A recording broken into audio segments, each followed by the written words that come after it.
कि सना अल्लाह तुम्हें कभी ज़ाया नहीं होने देगा और अल्लाह तुमसे बहुत काम लेगा।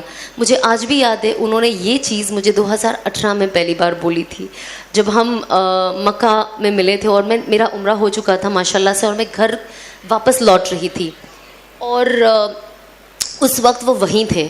तो हमारी एक बहुत छोटी सी 2 मिनट की मुलाकात हुई और मैंने ऑफकोर्स उनका नंबर था, और जब मैं वापस आई तो मैं उनसे पूछती थी, कोई ना कोई भी मुझे डाउट होता था तो मैं उनसे पूछती थी। तो उन्होंने ना मुझे बहुत अच्छी उसी वक्त वो बात कही, जबकि मेरे अंदर उन्हें कुछ वैसा ज़ाहिर ही नहीं दिखाई दिया। बट होता है ना कुछ इंसान जब हम किसी से मिलते हैं तो वो जैसे बात करता है या जो उसके अखलाक होते हैं और जो उसका तरीका होता है, उससे लगता है कि नहीं यार मैं इस इंसान को इतने अच्छे से नहीं जानती या जानता, बट इंसान अच्छा है, कुछ इसके साथ अच्छा हो सकता। तो शायद वो चीज़ मेरे शौहर ने मुझ में उस वक्त दिखी थी, जब जाहिर सी बात है तब तो ना कोई शादी की बात थी और ना कभी हमें लगा था कि हम दोनों जुड़ भी सकते हैं। मतलब आज भी लोगों को शौक़ होता है मुझे और अनस को देख के कि हम दोनों की शादी कैसे हो गई, वैसे ही मुझे खुद को शौक़ होता है कि अल्लाह ने, जब भी मैं मेरे हस्बैंड को देखती हूँ मुझे लगता है अल्लाह ने कैसा जोड़ा बना दिया ना। मतलब मैं सपने में भी नहीं सोच सकती थी कि मेरी शादी इनसे कभी हो सकती है, क्योंकि हम क्या होता है ना, जैसे दुनिया में हम जीते हैं और जो हमारा ज़ाहिर होता है, क्योंकि लोग भी ज़ाहिर पे इतना ज़्यादा जाते हैं कि उनको जो दिखता है ना, ये दोनों ना सही है साथ में, ये दोनों ना गलत जोड़ी है, हम सिर्फ दिखावे पे ये जोड़ा सही है या गलत तय करते हैं, लेकिन बातिल सिर्फ अल्लाह जानता है, जो दिल में है वो सिर्फ अल्लाह जानता है। तो अल्लाह ने जाना कि ये दोनों का दिल जुड़ने से शायद कुछ फ़र्क आए, शायद हम आगे जाके कुछ लोगों के लिए खैर कर पाए। बेशक अल्लाह की मर्ज़ी से और हर चीज़ अल्लाह करने वाला है, बट शायद हम वो ज़रिया बन पाए। और आज वो चीज़ देखकर इतनी खुशी होती है कि ये सारी बातें ना मुझे अनस हमेशा बताया करते थे, सना ऐसा होगा और अल्लाह तुमसे बहुत काम लेगा। देखो जुनैद जमशेद साहब से उन्होंने कैसा काम लिया जब उन्होंने अल्लाह के लिए सब कुछ छोड़ दिया, और सबसे बड़े एग्जाम्पल जुनैद जमशेद साहब है हमारे लिए, मरहूम। तो जब उनकी मैं उन्हें पहले से ही बहुत पसंद करती थी और मैं उनका हमेशा वीडियो देखती थी। फिर पता चला मेरे हस्बैंड के वो दोस्त थे और उनसे उनका बहुत अच्छा कनेक्शन था, और उनकी शहीद होने से पहले उनका जो लास्ट वॉइस नोट आया था मेरे शौहर पे आया था, उन्होंने मुझे वो सुनाया, अभी तक उन्होंने वो सेव करके रखा है। तो जब मैं ये सारी बातें सुनती थी तो मुझे लगता था कि वाकई अल्लाह कुछ भी कर सकते हैं। कौन सोचा होगा कि ये इंसान इतना बदल जाएगा, और सब कुछ छोड़ के अल्लाह ने उन्हें इतना कबूल किया कि पूरे दुनिया में आई डोंट थिंक कोई ऐसा मुसलमान है जो उन्हें नहीं जानता है, यू नो। तो मुझे ऐसा लगता था कि अल्लाह अगर मेरे शौहर जो कह रहे सही है ना, तो मुझे भी female version of Junaid Jamshed बना देना, और मुझसे भी वैसा ही काम लेना, उससे बढ़ के लेना, क्योंकि हम अल्लाह से मांगते ना तो जितना हो सके उतना मांगे, जितना ज़्यादा हो सके। हम थोड़ा पॉपुलर हो गई थी बिग बॉस से आने के बाद, और मूवी मिली थी सलमान के साथ, तो आई वाज लाइक वाओ ये वो।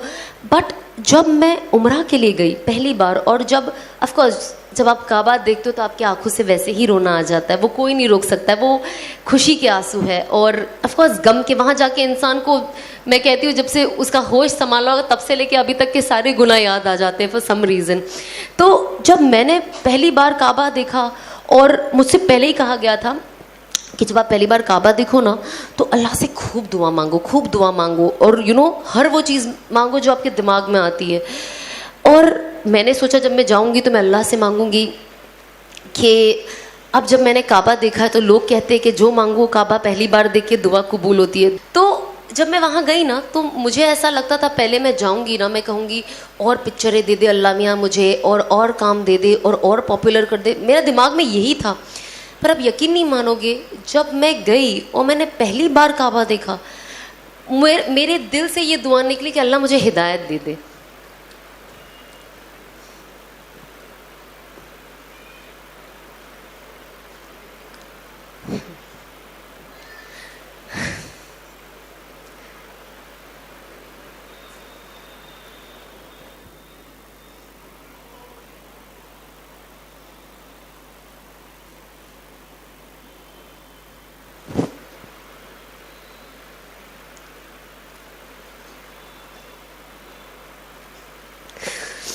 ऑनेस्टली आई डोंट नो कितने लोग इस चीज़ को वैल्यू करते हैं, पर मेरे लिए ये वर्ड हिदायत मेरे लिए बहुत वैल्यू करता है, बहुत।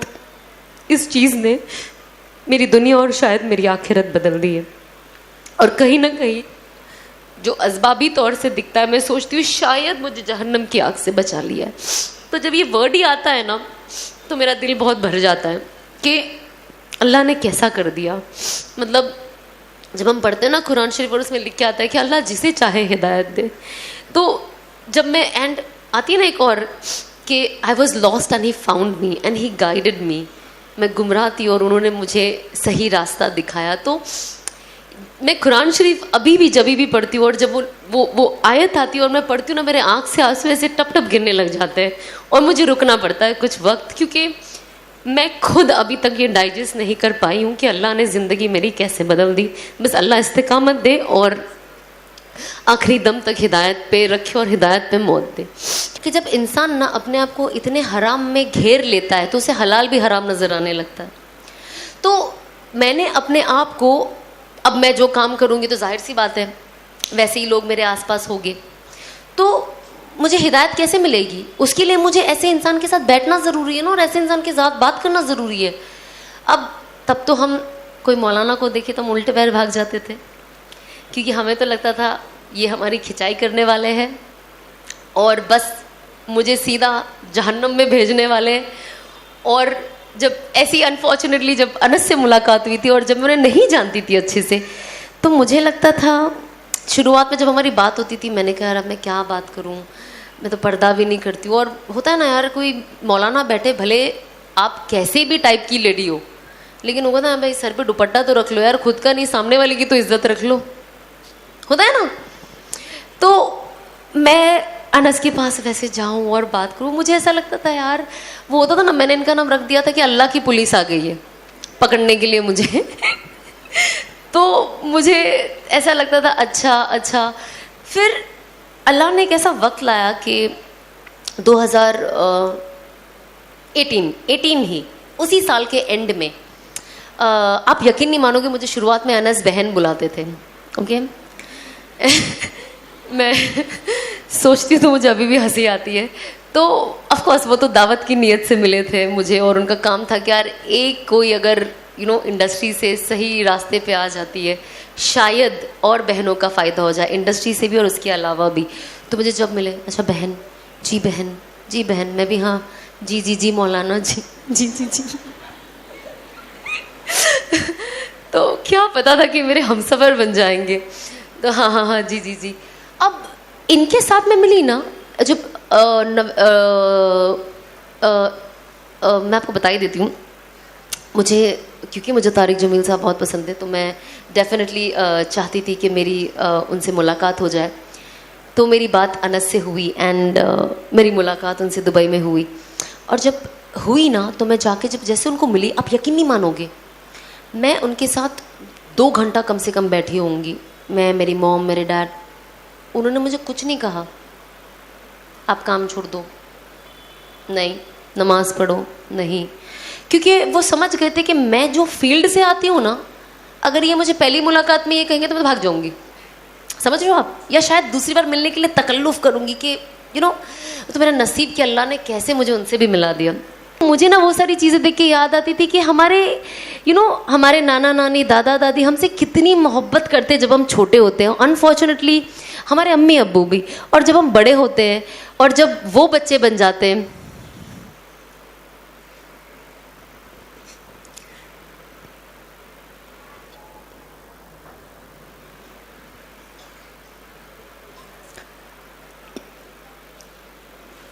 तो हमें उन्हें समझना कितना मुश्किल हो जाता है। मैं हमेशा कहती हूँ, माँ बाप की इज़्ज़त करें, माँ बाप से मोहब्बत करें, और वो जो कहते हैं आपकी भलाई के लिए कहते हैं, बहुत बड़ा दर्जा है और मुकाम है माँ बाप का। कहते हैं ना, जन्नत का रास्ता सिर्फ वही है। और शायद बहुत हर बार हम लोगों को ना, अब मतलब अभी तो मेरी आगे वाली नस्ल आई नहीं है, बट जब आप खुद माँ बनते हो ना, मैंने देखा ये लोगों में, तब वो समझ पाते हैं कि माँ बाप कितनी सैक्रिफाइसेस देते हैं, तब जाके वो माँ बाप बन पाते हैं, और बच्चे को संभालना और उसके पीछे 24 घंटे लगे रहना आसान काम नहीं है। कभी कभी जब मैं और अनस बात करते तो हम ऐसी बात करते कि अल्लाह ने कैसे निकाला जैसे आटे में से बाल, उतने आसानी से निकाल दिया मुझे उसमें से। मुझे अल्हम्दुलिल्लाह आज कोई चीज़ की याद नहीं आती है। तो हम कोशिश करें कि हम जो भी करें हमारी नीयत सिर्फ ये होनी चाहिए कि बस हमें अल्लाह को राज़ी करना है। अगर अल्लाह राज़ी तो अल्लाह मखलूकों के दिल में भी आपके लिए मोहब्बत रख देता है, और अगर मखलूक राज़ी तो दुनिया के तो काम बन ही जाएंगे ना। अगर आज आप लोग मुझसे मोहब्बत करते, अगर आज मैं आपको बोलूँगी मेरा एक काम कर दो तो आप कर ही दोगे ना। मैं आपसे मोहब्बत करती हूँ, आप मुझे बोलोगे सना ये कर दो, मैं कर ही दूंगी। तो अल्लाह जब मखलूकों के दिल में अल्लाह मोहब्बत पैदा करता है ना, वो नेवर एंडिंग मोहब्बत है, वो कभी ख़त्म नहीं होगी जब तक अल्लाह नहीं चाहेगा कि ये मोहब्बत ख़त्म हो। तो हम हमारे दिल में ये लेकर चले और ये यकीन करें कि सब कुछ करने वाला सिर्फ अल्लाह है और कोई नहीं है। हम सब ये मानते अल्लाह करते आए हैं, अल्लाह कर रहे हैं, आगे भी अल्लाह करेंगे, पर हमारा तवक्कुल नहीं है उस पर। हम थोड़े से ना डगमगा जाते, वीक हो जाते। कोई मसला नहीं है, इंसानी फितरत है, ये होता है। लेकिन क्या करना है, अगर हम जहाँ पे भी, ये शैतानी वसवसा है ना, तो जहाँ पे भी हम थोड़ा सा ऐसे डगमगाए हमें कोशिश करना, नहीं नहीं नहीं ये बिल्कुल गलत है, ये शैतान मुझे वसवसा दे रहा है, मुझे सीधा चलना है। तो जब मैंने अपनी लाइफ चेंज करना शुरू किया ना, तो अनस ने मुझे दुआ सिखाई, बहुत खूबसूरत दुआ है, आई एम श्योर बहुत लोगों को आती होगी, पर मैं तो भी बोलना चाहूँगी। उन्होंने मुझे दुआ सिखाई, या मुकल्लबल कुलूब तब्बित कल्बी अला दीनिक। इसका तर्जुमा, ए दिलों को फेरने वाले मेरे दिल को तेरे दीन पे जमा दे।